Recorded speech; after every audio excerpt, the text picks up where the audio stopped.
An appeal for the victims of the worst drought on the Horn of Africa for 60 years. The DEC, which is made up of some of the largest charities in the UK, say more than 10 million people are at risk in the region. Its appeal has already gone out on radio this morning, but it will be broadcast on television later this evening. Well, Oxfam is operating in North Kenya. Anna Ridout is there with the charity, so let's speak to her now. We're very grateful for your time. The world has been woken up to the potential disasters here. How much of the aid is actually arriving where you are?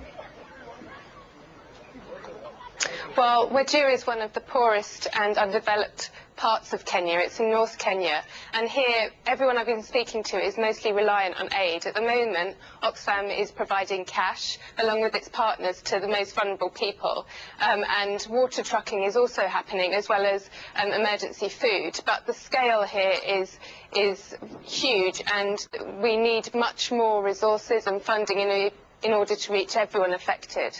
Tell us a little more about the scale. We've had reports throughout the week, harrowing reports, but you're well experienced in these sorts of things. You're there on the ground. I mean, how bad is this compared to other things that you've had to deal with? Well, time and again, I'm speaking to people who are saying this is the worst drought they've ever seen in their life. I spoke to an elderly lady yesterday who said she remembers nothing like this. And we're going through arid lands which are there's no road at all in Wajir, so it's a very underdeveloped place.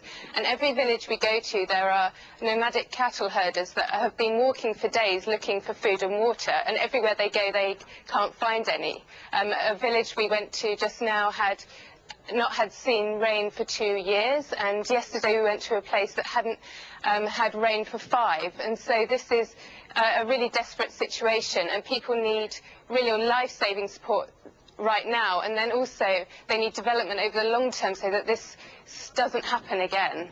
It's such a complicated operation. I mean, you don't need someone like me to tell you that, but you've got people on the move, you've got people in situ that you're trying to help. We're told vast numbers are at risk. What is the time frame that you're working up against here? Well, at the moment, the situation is very bad. Across the whole region, 10 million people are affected due to cattle dying and crops failing. But the next rains don't come until October, and then we don't know how good they're going to be. And so this is a crisis which is only going to get worse, and it needs really life-saving aid right now, because the malnutritions in this district alone are beyond emergency threshold.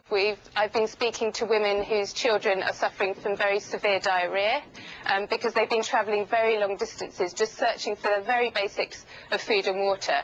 And so it's a combination of aid now, we need to save lives now, but also there needs to be development over the long term, and governments need to act in order to make sure that these areas aren't marginalised, that there is development, that people are given the opportunities to find ways to survive in what is increasingly droughts. Every year we're seeing increasing droughts in this area.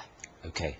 Anna Ridout, thanks very much for joining us here this afternoon there to just tell us what it was like actually on the ground dealing with all of this. If you would like to make a donation to the Disasters Emergency Committee, there are actually 2 ways you can actually do it. You can phone the DEC on their special donations hotline, and that number is 0370 60 60 900.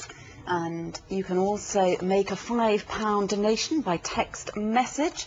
You can send a text with the word crisis. That's a text with the word crisis, all uppercase letters, to